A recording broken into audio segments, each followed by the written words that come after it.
Assalamu alaikum. Hello everyone. Hope you all are doing great.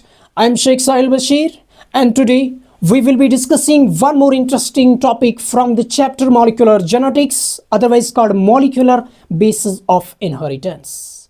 The topic is genetic code. The topic is genetic code. देखिए genetic code है क्या, ये बताने से पहले मैं आपको बताता चलूं कि भैया अगर मेरे पास एक डीएनए मॉलिक्यूल है, अगर मेरे पास क्या है, अगर मेरे पास डीएनए है और इस डीएनए से मेरे पास डीएनए बनेगा, अगर मेरे पास डीएनए है और डीएनए से ही डीएनए बनेगा, remember the process is called as replication. यानी रेप्लिकेशन एक ऐसी प्रोसेस जहां डीएनए से डीएनए बनेगा, लेकिन अगर इसी डीएनए से यहां आरएनए बनेगा, मैंने यहां पे एक खास किस्म का आरएनए दिखाया, दैट्स एमआरएनए मैंने दिखाया। अगर मेरे पास डीएनए से एमआरएनए बनेगा, the process is called as transcription. The process called as what? Transcription. या इसी एमआरएनए से आगे जाके प्रोटीन बनेगा, the process called as translation. कहने का मतलब अगर डीएनए से आरएनए बनेगा तो ट्रांसक्रिप्शन, एमआरएनए से बाद में प्रोटीन बनेगा, इट्स ट्रांसलेशन। और इस सारी खेल को जहां प्रोटीन बनेगा डीएनए से through mRNA, the process is called as central dogma. यानी सेंट्रल डोग्मा है क्या? Central dogma is the what we called as RNA, protein का बनना डीएनए से वया एमआरएनए इज सेंट्रल डोग्मा। हालांकि मुझे यहां सेंट्रल डोग्मा का कॉन्सेप्ट डिस्कस नहीं करना है, मुझे बताना है यहां पे भाई साहब प्रोटीन सिंथेसिस के लिए दुनिया में आप देखेंगे बहुत सारे आरएनएज हैं, लेकिन प्रोटीन बनाने के लिए वाहिद आरएनए है, दैट्स एमआरएनए। दुनिया में आपको बहुत सारे प्रोटीन आरएनएज मिलेंगे, बहुत सारे आरएनए हैं, लेकिन दुनिया का वाहिद आरएनए एमआरएनए है जो प्रोटीन बनाता है, जिसका काम है क्या? Protein synthesis. रिमेंबर, इसे कहते हैं messenger RNA. mRNA is otherwise called as messenger RNA। इसे मैसेंजर इस आरएनए इसलिए कहा जाता है क्योंकि इसके अंदर मैसेज होती है। इसके अंदर मैसेज होती है किस चीज की मैसेज? प्रोटीन बनाने के लिए। नहीं, इसके अंदर नाइट्रोजन बेसिस की एक सीक्वेंस होती है for we can say that protein synthesis के लिए। Is this clear? रिमेंबर, हम जानते हैं चाहे भाई साहब आरएनए हो चाहे हमारे पास डीएनए हो, दोनों न्यूक्लियोटाइड्स के बने होते हैं। दोनों किसके बने होते हैं? न्यूक्लियोटाइड्स के बने होते हैं। तो इसी तरह मैं यहाँ पे वैसा भी एक एमआरएनए बना रहा हूँ। यहाँ पे मैंने एक एमआरएनए बना लिया, जिस एमआरएनए में मैंने दिखा लिया एक साइड से 5' एंड दूसरे साइड से मैंने दिखाया यहाँ पे 3' एंड। तो एमआरएनए हमने लिया, उस एमआरएनए में एक साइड से हमने 5' एंड दिखाया, दूसरी साइड से हमने दिखाया 3' एंड। अब हमें पता है जैसे डीएनए न्यूक्लियोटाइड्स का बना होता है, सिमिलरली यहाँ पे जो एमआरएनए है ये भी न्यूक्लियोटाइड्स, ये भी नाइट्रोजनस बेसिस का बना होता है। तो चूंकि ये भी नाइट्रोजन बेसिस का बना होगा, मैं यहाँ पे बेसिस बना लिया like AUG, UCA, UGG and ACC whatever. So these are what? These are nitrogen bases. किस पे? एमआरएनए पे। यानी these are the nitrogen bases on mRNA. और यही आगे जाके प्रोटीन कोड्स करेंगे, ये आगे जाके पॉलीपेप्टाइड्स कोड करेंगे। Remember, the sequence of nitrogen bases on mRNA that codes for polypeptide is called as genetic code। तो जेनेटिक कोड क्या है भैया? ये वो नाइट्रोजन बेसिस की सीक्वेंस है एमआरएनए पे, जिस नाइट्रोजन बेस सीक्वेंस का काम है कोड करना फॉर पॉलीपेप्टाइड, जिसका काम है प्रोटीन्स बनाना। The process we can say that it's called as what? Genetic code. यानी it's the sequence of nitrogen bases on mRNA that codes for polypeptide is genetic code। इसी चीज को हमने नाम दिया व्हाट? Genetic code. तो आइए जानते हैं, सबसे पहले यहां से हमने लिखा जेनेटिक कोड, बाद में हमने बोला जो ये टर्म जेनेटिक कोड है, ये एक भाई साहब थे जिनका नाम था जॉर्ज गैमो। जॉर्ज गैमो एक फिजिसिस्ट थे और जिन्होंने एक्चुअल में क्या किया? टर्म जेनेटिक कोड दिया। फिर हमने बोला अभी जेनेटिक कोड है क्या? It is the sequence of nitrogen basis. यानी नाइट्रोजन बेसिस की सीक्वेंस किस पे? एमआरएनए पे।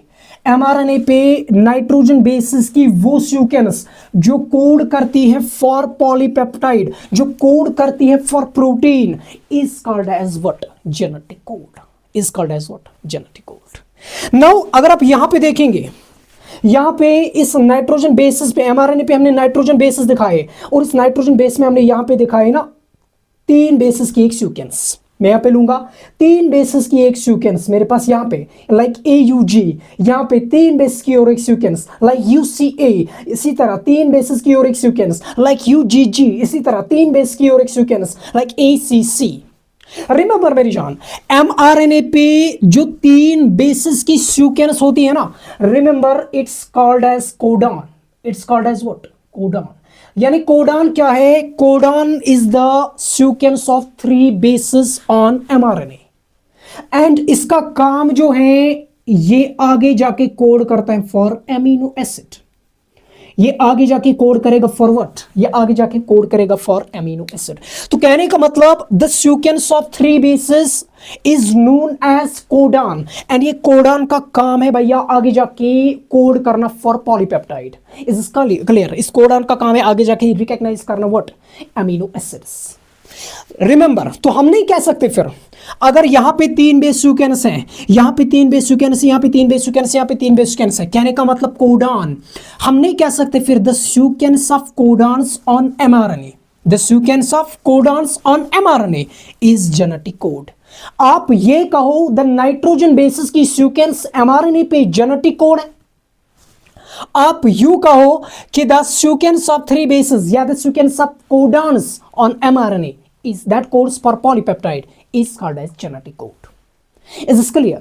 लेकिन रिमेंबर हमने बोला the sequence of three basis, तीन बेसिस की सीक्वेंस किस पे, mRNA पे, जो कोड करता है फॉर एमिनो एसिड। हमने बोला वहां पे कि ये कोड करेगा for amino acid is codon. यानी कोडॉन क्या है, कोडॉन तीन बेसिस की सीक्वेंस है mRNA पे जिसका काम है एमिनो एसिड बनाना, जिसका काम है एमिनो एसिड रिकॉग्नाइज करना। Is this clear? तो यहां तक हमने क्या देखा, हमने बोला नाइट्रोजन बेसिस की भाई साहब we can say that sequence mRNA पे that codes for polypeptide is genetic code. बाद में हमने बोला three base sequence on mRNA that codes for amino acid is called as what, codon. Now अगर हमें कोडॉन्स निकालने होंगे कि कितने कोडॉन्स होते हैं, अगर हमें कोडॉन्स निकालने होंगे कि नंबर ऑफ कोडॉन्स कितने होंगे, रिमेंबर नंबर ऑफ कोडॉन्स होता है बराबर number of bases in RNA, मैं बोलूंगा अभी raise to the power bases पर कोडॉन। कहने का मतलब अगर हमने फाइंड करना होगा नंबर ऑफ कोडॉन्स कितने होंगे तो हम कैसे निकालेंगे, number of basis of in RNA, यानी RNA में कितने नंबर ऑफ बेसिस होंगे, RNA में कितने नंबर ऑफ व्हाट, बेसिस होंगे। तो RNA में कितने नंबर ऑफ बेसिस है हमने पता है, RNA में आपको एडेनिन मिलेगा, आपको गुआनिन मिलेगा, आपको साइटोसिन मिलेगा, प्लस आपको यूरेसिल मिलेगा, प्लस आपको क्या मिलेगा, यूरेसिल मिलेगा। यानी टोटल नंबर ऑफ बेसिस हमारे पास कितने हैं, टोटल नंबर ऑफ बेसिस हमारे पास क्या है, 4। टोटल नंबर ऑफ बेस हमारे पास क्या है, and raise to the power base पर कोडॉन, यानी रेज टू द पावर हमें क्या करना है, पर कोडॉन कितने बेसिस है, पर कोडॉन तीन बेसिस है, पर कोडॉन तीन बेसिस है। यहाँ पे एक कोडॉन तीन बेसिस, यहाँ पे एक कोडॉन तीन बेसिस। कहने का मतलब नंबर ऑफ बेसिस कितने हैं RNA में वो हमें पता है, वो है 4, adenine, guanine, cytosine and uracil, and उसी का हमें रेज टू पावर क्या करना है, पर कोडॉन कितने बेसिस हैं, और पर कोडॉन हमने पता है, पर कोडॉन हमारे पास तीन बेसिस है। And remember 4 raise to power 3 ये आएगा बराबर 64। कहने का मतलब नटशेल में हमारे पास 64 कोडॉन्स होते हैं। कितने टोटल नंबर ऑफ कोडॉन्स हमारे पास होते हैं, the total number of codons हमारे पास होते हैं 4:3 दैट्स 64, दैट्स व्हाट 64। लेकिन याद रखना out of these 64 codons, in 64 codons में से 3 कोडॉन्स ऐसे हैं जो किसी भी अमीनो एसिड को कोड नहीं करते। रिमेंबर हमने बोला कोडॉन कोड करेगा फॉर अमीनो एसिड, लेकिन 64 कोडॉन्स में से 3 कोडॉन्स ऐसे हैं लाला जो कोई भी अमीनो एसिड कोड नहीं करेंगे, जो कोई भी अमीनो एसिड रिकॉग्नाइज नहीं करेंगे। And remember these 3 codons are called as nonsense codon, and remember these are otherwise called as stop codons, और इनका टर्मिनेशन कोडॉन भी हम क्या नाम देते हैं। तो टर्मिनेशन कोडॉन क्या है, nonsense we can say that codons क्या है, या स्टॉप कोडॉन्स क्या है, ये वो कोडॉन्स हैं आउट ऑफ द 64 कोडॉन्स जो कोई भी अमीनो एसिड रिकॉग्नाइज नहीं करेंगे, जो कोई भी अमीनो एसिड कोड नहीं करेंगे। तो ऐसी we can say that codons को हम नाम देते हैं what, nonsense codon, stop codon, या what we call as termination codon. What we called as what, termination codon. और कौन कौन सा कोडॉन भाई साहब अब हमारे पास ऐसा है, आउट ऑफ द 64 कोडॉन्स में से कौन कौन सा कोडॉन अब ऐसा है कि जो नॉनसेंस कोडॉन है, जो टर्मिनेशन कोडॉन है, जो what we called as stop codons है। तो आइए जानते हैं, हमारे पास हमने बोला 3 कोडॉन्स ऐसे हैं जिनमें हमारे पास एक कोडॉन हमारे पास है यूएजी, दूसरा कोडॉन हमारे पास है यूजीए और तीसरा कोडॉन हमारे पास है यूएए। यानी यूएजी, यूजीए एंड यूएए, ये 3 ऐसे कोडॉन्स हैं जो कोई भी अमीनो एसिड कोड नहीं करते and thus they are what, they are nonsense codon. But remember, जो यूएजी है it's otherwise called as amber. UAG को और एक नाम से भी हम जानते हैं, that's amber. And UGA is otherwise called as opal and UAA is otherwise called as ochre. Is this clear? So these are what? These are nonsense codons and these are the alternative names of these nonsense codons. अब देखिए, out of the 64 codons में से एक codon ऐसा है that's AUG, that's what we called as AUG. And remember, ये जो AUG है it codes for an amino acid called methionine. AUG एक ऐसा कोडॉन है जो कोड करता है फॉर मिथ्यूनिन, जो कोड करता है for what, methionine.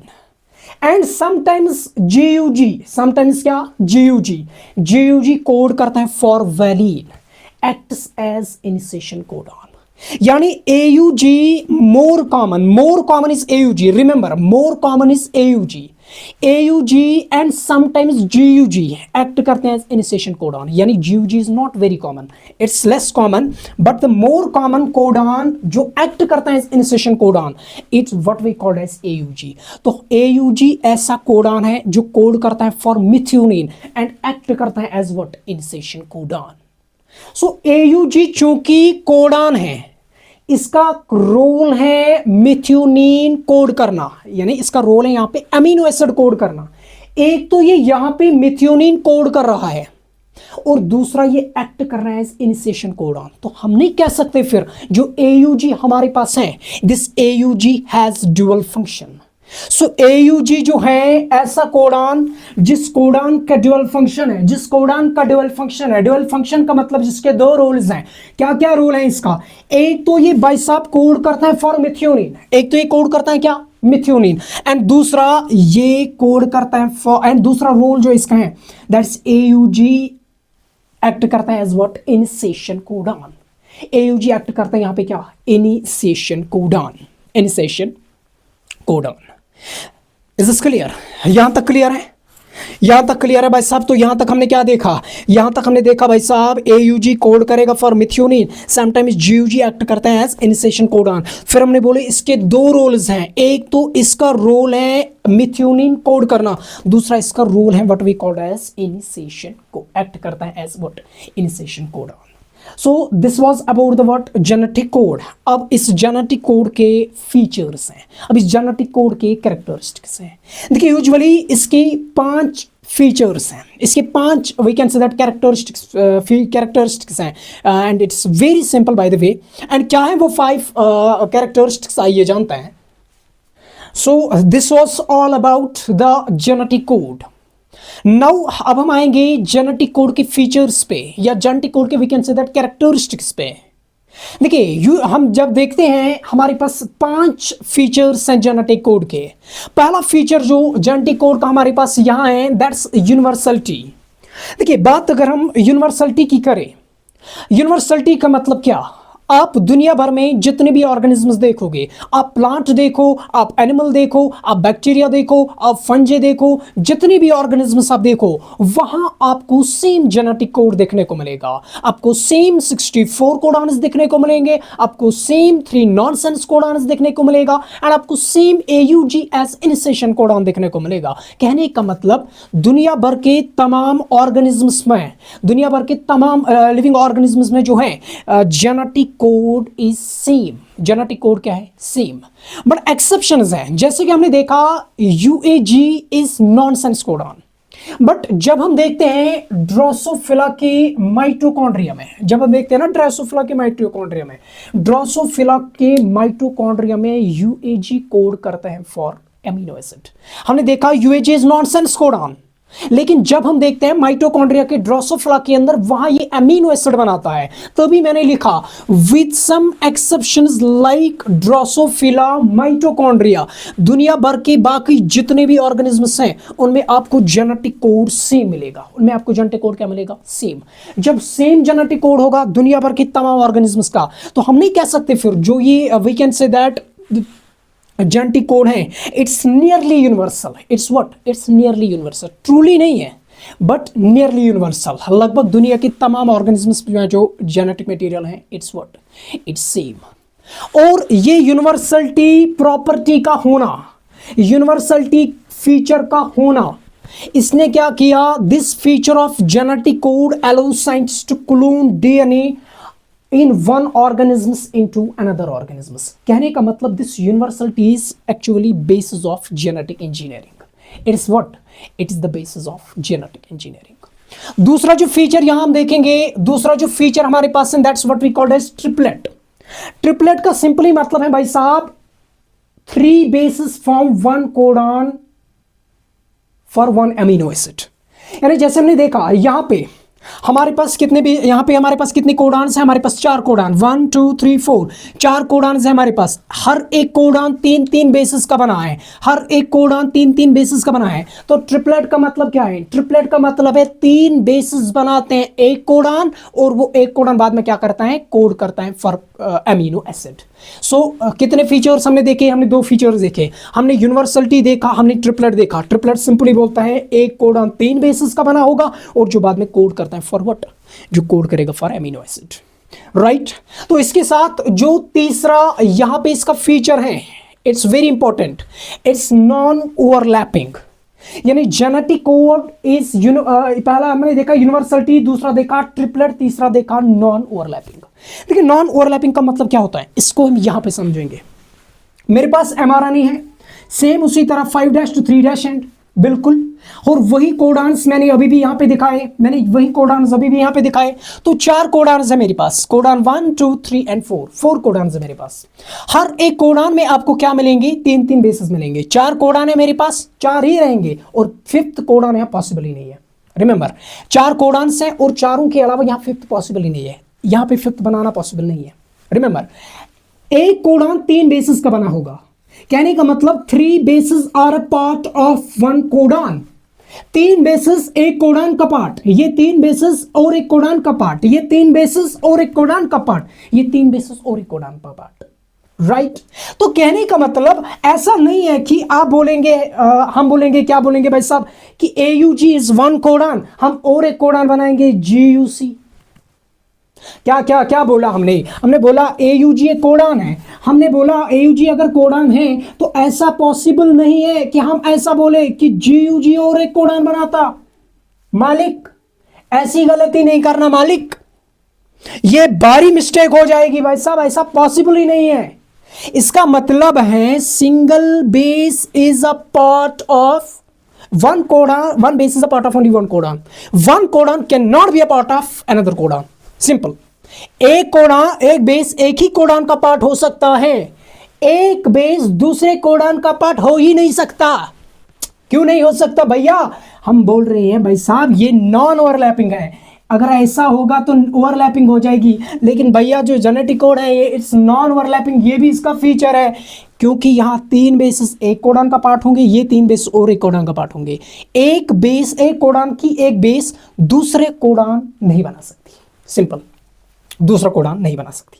So it's impossible कि यहां पे हम और एक कोडान बना सके लाइक GUC, राइट। तो इसी चीज को इसने बोला कि भाई साहब ये है नॉन ओवरलैपिंग। नॉन ओवरलैपिंग का मतलब है भाई साहब 1 codon is a part of 1 base of codon is only part of 1 codon. 1 base is part of only 1 codon. 1 code base can not be a part of another codon. ये इसका मतलब है भाई साहब। इसके अलावा बोला कि नॉन ओवरलैपिंग में हमने बोला इट्स नॉन ओवरलैपिंग, वो तो हमने देख लिया।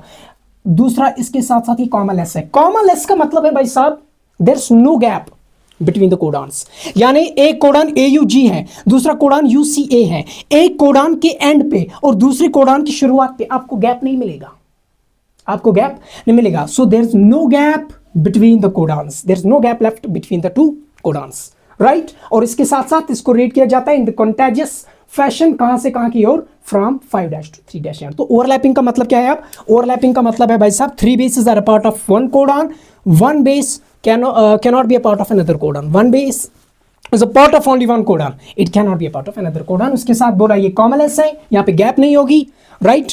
और इसके साथ साथ जो इसका फोर्थ फीचर है, that's it's specific and unambiguous. Remember, it's specific and specific को ही हम और एक नाम देते हैं अनएम्बिग्यूअस. इसका मतलब क्या है?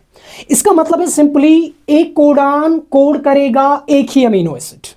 रिमेंबर, एक कोडॉन एक ही अमीनो एसिड कोड करेगा, एक कोडॉन एक से ज्यादा अमीनो एसिड नहीं बना सकता. सो दिस कॉल्ड स्पेसिफिक, यानी एक कोडॉन एक ही अमीनो एसिड बनाएगा, एक कोडॉन एक से ज्यादा अमीनो एसिड नहीं बना सकता. एक कोडॉन एक से ज्यादा अमीनो एसिड नहीं बना सकते. लाइक एग्जांपल हम देखेंगे यहाँ पे AUG जो कि कोडॉन है which codes for an amino acid, that amino acid is called as methionine. इसी तरह GUG is a codon codes for valine, यानी मिथियोनिन को कोड कर सकता है खाली AUG कोड कर सकता है खाली मिथियोनिन, GUG कोड कर सकता है खाली वट, वैलिन. यानी AUG वैलिन कोड नहीं कर सकता, GUG मिथियोनिन कोड नहीं कर सकता. एक अमीनो एसिड एक कोडन एक ही अमीनो एसिड कोड कर सकते हैं. That's what we called as specific, right? It's easy. And इसके अलावा जो फिफ्थ फीचर इसका है, fifth feature of genetic code is degenerate, also called as redundant. देखिए क्या है ये, नॉर्मली हमारे पास 61 कोडॉन्स है. नॉर्मली हमारे पास कितने कोडॉन्स है? 61 एक्चुअल कोडॉन्स जो कोड करते हैं for what, amino acids. Is this clear? And 3 codons are nonsense codon. तो एक्चुअल कोडॉन्स की अगर हम बात करें, एक्चुअल कोडॉन्स आर 61. और वही जाके अगर हम बात करें अमीनो एसिड्स की, प्रोटीन्स के अंदर कितने अमीनो एसिड्स आपको मिलेंगे? 20 अमीनो एसिड्स आपको मिलते हैं. यानी 61 है हमारे पास codons which codes for amino acid, and 20 we have 20 we can say the amino acids in proteins. तो कहने का मतलब एवरेज में एक अमीनो एसिड को कोड करने के लिए एवरेज में एक से ज्यादा कोडॉन्स इसके हिस्से में आते हैं. यानी एक अमीनो एसिड को कोड करने के लिए एक से ज्यादा कोडॉन्स होते हैं. ये तभी पॉसिबल है क्योंकि हमारे पास 61 कोडॉन्स हैं और 61 कोडॉन्स हमारे पास कोड करते हैं 20 अमीनो एसिड. इसका मतलब एक अमीनो एसिड को कोड करने के लिए हमारे पास एवरेज में एक से ज्यादा मल्टीपल, हम कहेंगे मल्टीपल कोडॉन्स होते हैं. मल्टीपल कोडॉन्स होते हैं कोड करने फॉर अमीनो एसिड्स. हमारे पास मल्टीपल कोडॉन्स होंगे अमीनो एसिड्स को कोड करने के लिए, राइट? ये तभी पॉसिबल है क्योंकि हमारे पास नंबर ऑफ कोडॉन्स ग्रेटर है, that's 61, then amino acid that's 20. तो रिडंडेंट या डिजेनरेट का मतलब क्या है? Single amino acid is coded by multiple what, multiple condition. यानी ऐसी प्रोसेस, ऐसी कंडीशन जहां एक single we can say that amino acid को कोड करेंगे multiple codons. The property of the process called as degenerate or redundant. Is this clear? लेकिन याद रखना नोट में 2 इंपॉर्टेंट पॉइंट्स. हमने यहाँ 3 अमीनो एसिड्स का जिक्र किया. मैंने यहाँ पे लिखा सेरीन, मैंने यहाँ पे लिखा अर्जिनिन एंड मैंने यहाँ पे लिखा ल्यूसीन. ये 3 ऐसी अमीनो एसिड्स हैं, ये 3 ऐसी अमीनो एसिड्स हैं. हर एक अमीनो एसिड को आप, हर एक अमीनो एसिड के लिए, चाहे सेरीन की बात करें, अर्जिनिन की बात करें, ल्यूसीन की बात करें, यहां आपको हर एक के लिए 6 कोडॉन्स मिलेंगे. यानी सेरीन के लिए 6 कोडॉन्स कोड करने के लिए है, अर्जिनिन को 6 कोडॉन्स कोड करने के लिए है, और ल्यूसीन को कोड करने के लिए 6 कोडॉन्स हैं. यानी each of them have 6 codons. Remember, AUG जो कोड करता है फॉर मिथियोनिन, AUG जो कोड करता है फॉर मिथियोनिन, एंड UGG जो कोड करता है for tryptophan, we can say that does not obey codon degeneracy. यानी 2 कोडॉन्स ऐसे हैं, एक है AUG, एक है कौन, एक है मिथियोनिन, एक है ट्रिप्टोफान. एक है व्हाट, मिथियोनिन, एक है ट्रिप्टोफान. मिथियोनिन को AUG बना सकता है, इसको AUG कोड कर सकता है, ट्रिप्टोफान को UGG कोड कर सकता है. UGG के अलावा इसको कोई कोड ही नहीं कर सकता, एंड मिथियोनिन को AUG के अलावा इसको कोई कोड ही नहीं कर सकता, राइट? दैट मीन्स ये ओबे नहीं करते हैं codon degeneracy. So this was all about what we called as genetic code. And genetic code के साथ साथ हमने यहां देखे जेनेटिक कोड के features, right? So I hope कि आपको समझ में आया होगा. Thank you so much. God bless you all. Catch up you in the next session. Catch up you in the next class. Till then, Allah Hafiz. God bless you all.